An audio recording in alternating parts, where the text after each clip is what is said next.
আমি বুঝতে পারিনি আমার এই কথায় আমার এই ভাইটা এত বড় আঘাত পাবে, তাই জন্য কান্না করতেছে। আমি খুবই দুঃখিত ভাই, আমাকে ক্ষমা করে দিও। আজ আমার জন্য তুমি কান্না করতেছো, আমাকে ক্ষমা করে দিও ভাই। আমি বুঝতে পারিনি যে তোমার ভিতরে এত কষ্ট লুকিয়ে রেখেছো।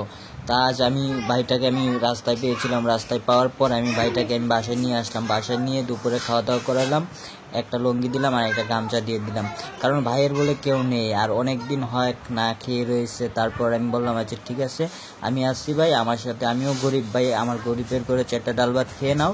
তাহলে ভাইটা বললো আচ্ছা ঠিক আছে আমি ডাল দিয়ে ভাত খাবো।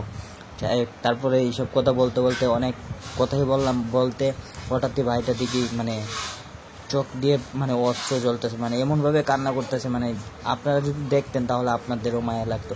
কিন্তু আমি ভিডিও করতেছিলাম না, তারপর ভাবলাম একটা ভিডিও করে নিই, কারণ ভাইটা যদি না পাই তার জন্য।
তারপরে ভাইটাকে খাইয়ে টাইয়ে তারপরে বিদায় করে তারপরে আমরা বসলাম খেতে। আমি বললাম ঠিক আছে তুমিও খেয়ে নাও, তোমাকেও একটা ভিডিও শ্যুট করে নিই।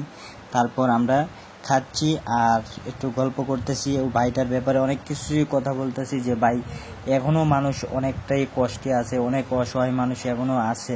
কিন্তু এই ভাইটা যে আমার ঘর থেকে 4টা ডাল ভাত খেয়ে গেছে আমারও অনেক খুশি লাগতেছে। আর ওই ভাইটা যে খেয়ে গেছে অনেকটাই শান্তি অনেকটাই শান্তি পেয়েছে। তো আমি ভাবতেছি যদি আরেকদিন যদি আসো তাহলে আমার সঙ্গে দেখা করো, আমি তোমাকে হয়তো আরেকটা শার্ট কিংবা অন্য কিছু একটা গেঞ্জি দিয়ে দেবো, কারণ আমার কাছে ছিল না। তাই আমি একটা গামছা আর একটা লুঙ্গি দিয়ে দিয়েছি।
তারপর আমরা ভাবতেছি যে মানুষ এখনো অনেক অসহায় আছে, তারপরে খাইতেছে দেখা দেখি আমিও বললাম তাই আমিও খেয়ে নিই।